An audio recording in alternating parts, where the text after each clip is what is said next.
আমরা আমাদের ভবিষ্যৎ যুবনীতি পরিবর্তনের জন্য, সংশোধনের জন্য আমরা যখন কাজ করছি,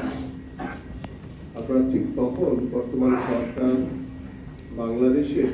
ভবিষ্যৎ প্রজন্ম, যুব এবং যুব নারীদের কর্মসংস্থান থেকে শুরু করে সার্বিক বিষয়গুলো নিয়ে দেশের উন্নয়নের জন্য, দেশের মানুষের কাছে কিভাবে আমরা প্রত্যেকটি বিষয় নিয়ে আমরা পৌঁছে যেতে পারি, সেই বিষয়গুলো নিয়ে আমরা কাজ করছি। আজকে যুবনীতির যে সংশোধনের যে কার্যক্রম আমরা যে শুরু করতে যাচ্ছি, যেটি ইতিমধ্যে 5 বছর পর পর রিভিউ করা, সংশোধন করার যে সিদ্ধান্ত রয়েছে, সেই সিদ্ধান্ত অনুযায়ী আমি প্রথমেই যে বিষয়টি নিয়ে একটু কথা বলতে চাই, সেটি হচ্ছে যুবনীতি যাতে হয় একটি বাস্তবধর্মী এবং যুগোপযোগী এবং প্রতিটি যুব এবং যুব নারীর উন্নয়নের জন্য আমরা বাস্তবধর্মী যাতে সেই যুবনীতি তৈরি করতে পারি, এবং সেটা যাতে অবশ্যই হয় জীবনমুখী। এবং আমাদের সবার আগে বিশেষ করে আমি যুব এবং যুব নারীদের যে সাইকোলজিক্যাল যে বিষয়টি রয়েছে, মনস্তাত্ত্বিক যে বিষয়টি রয়েছে, আমার কাছে মনে হয় যে আমাদের এই বিষয়টি নিয়ে কাজ করা খুব বেশি জরুরি। এবং এটার সাথে অবশ্যই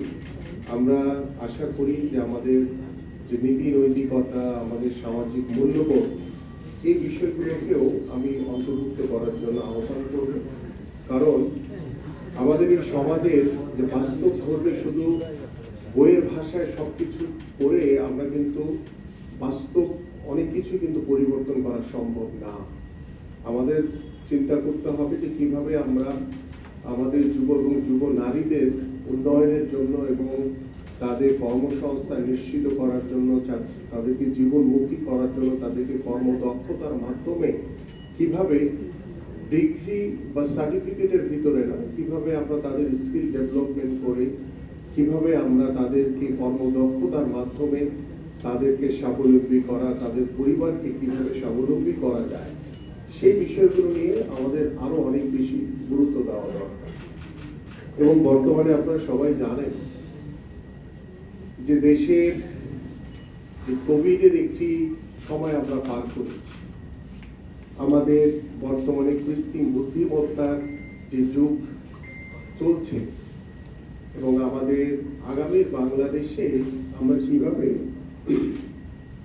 কর্মসংস্থান নিশ্চিত করতে পারি, সেই বিষয়গুলো নিয়ে আমাদের কাজ করা দরকার। বিশেষ করে আমাদের যে চতুর্থ শিল্প বিপ্লব, এবং সেই বিপ্লবের সাথে আমরা কিভাবে তাল মিলিয়ে আন্তর্জাতিকভাবে আমাদের যুব এবং যুব নারীদেরকে আরো দক্ষ করতে পারি, সেই বিষয়গুলো নিয়ে আমাদের কাজ করা দরকার।